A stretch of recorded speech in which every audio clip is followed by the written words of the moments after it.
मयंक लोहार, उम्र सिर्फ 22 साल, विरार का रहने वाला एक आम सीधा साधा लड़का था। मयंक अंधेरी ईस्ट में स्थित वेस्ट साइड क्लोथिंग शोरूम में एक सेल्समैन के तौर पर काम करता था। मयंक के परिवार में उसका एक भाई, एक छोटी बहन और माता पिता थे। 23 जून की रात अपनी लंबी और थका देने वाली शिफ्ट खत्म करने के बाद मयंक अंधेरी स्टेशन पहुंचा। रात के 10 बज चुके थे।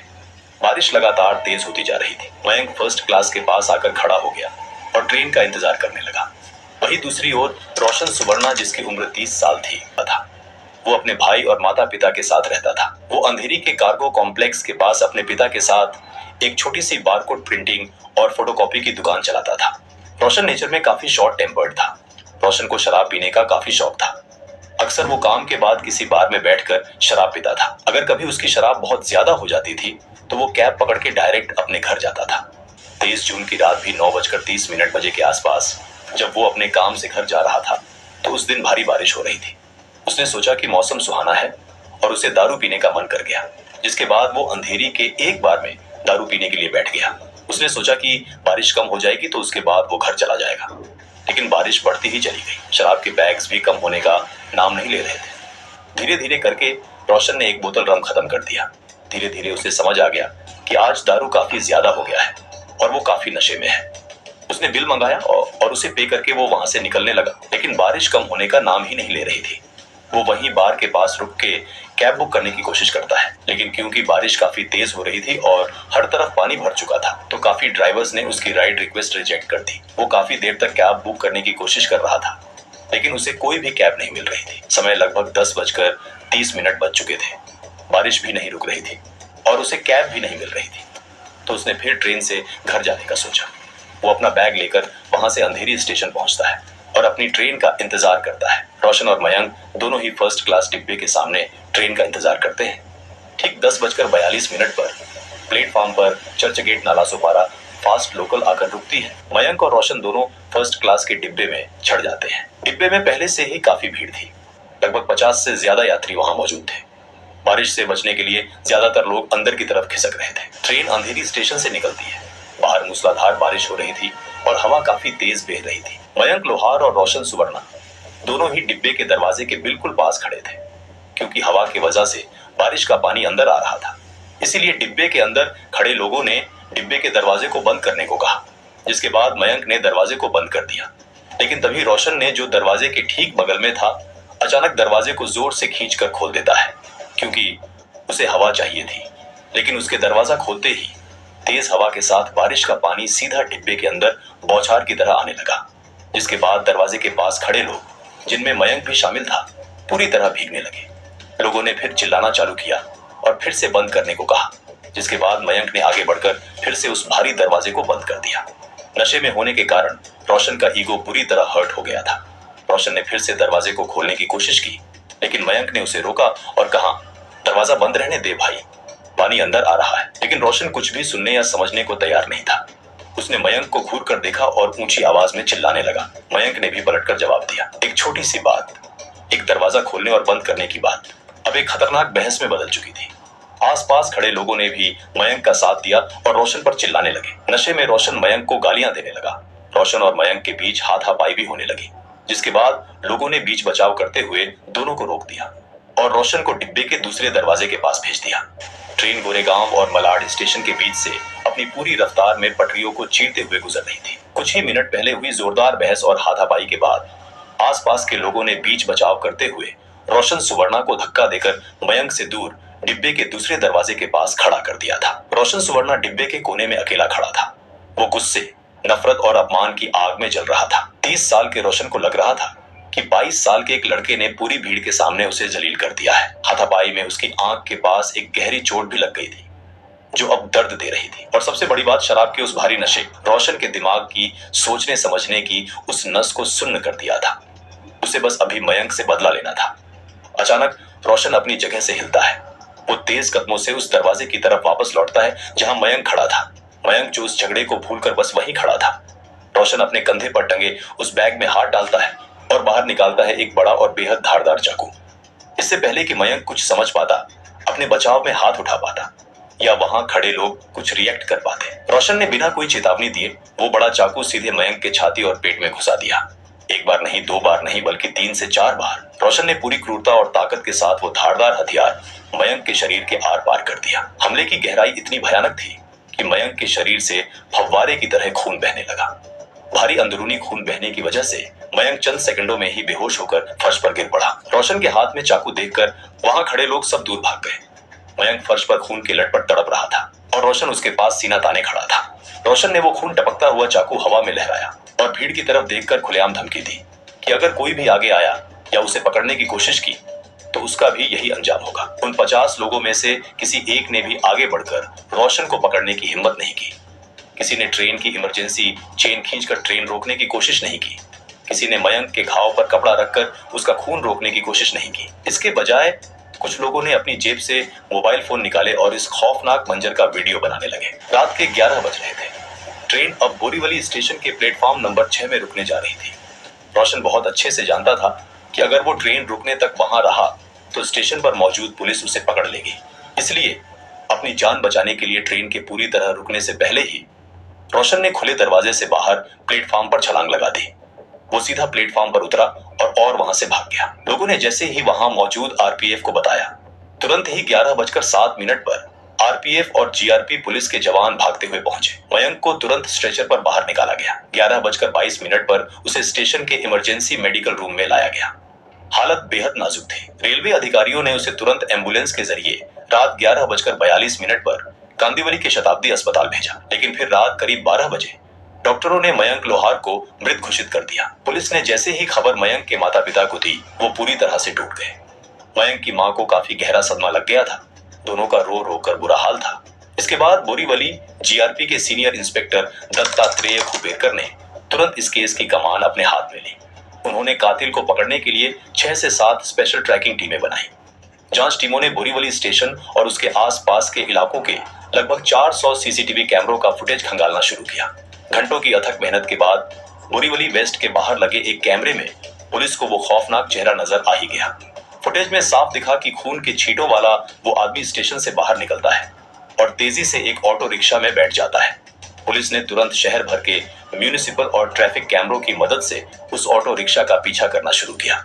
एक जंक्शन से दूसरे जंक्शन, एक इलाके से दूसरे इलाके, वो ऑटो रिक्शा पुलिस को डिजिटल तरीके से ट्रैक करते करते सीधा मुंबई के बाहरी इलाके मीरा भाईंदर तक ले गया। पुलिस को रोशन का घर मिल चुका था। पुलिस ने बिना देरी किए सीधे मीरा भाईंदर रोशन के घर पहुंचे। जैसे ही दरवाजा खुला, सामने रोशन सुवर्णा का परिवार खड़ा था।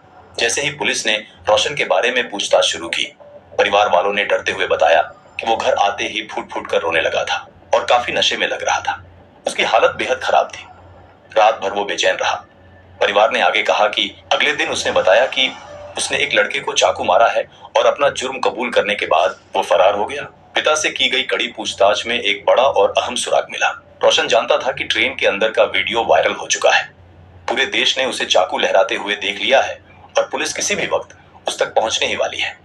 इसलिए वो मुंबई छोड़कर अपने गांव कर्नाटक भागने की पूरी तैयारी कर चुका था। वक्त बहुत कम था। अगर वो राज्य की सीमा पार कर जाता तो उसे पकड़ना पुलिस के लिए एक लंबा और मुश्किल काम बन जाता। बोरीवली जीआरपी की स्पेशल ट्रैकिंग टीमों ने तुरंत अपना जाल बिछाया।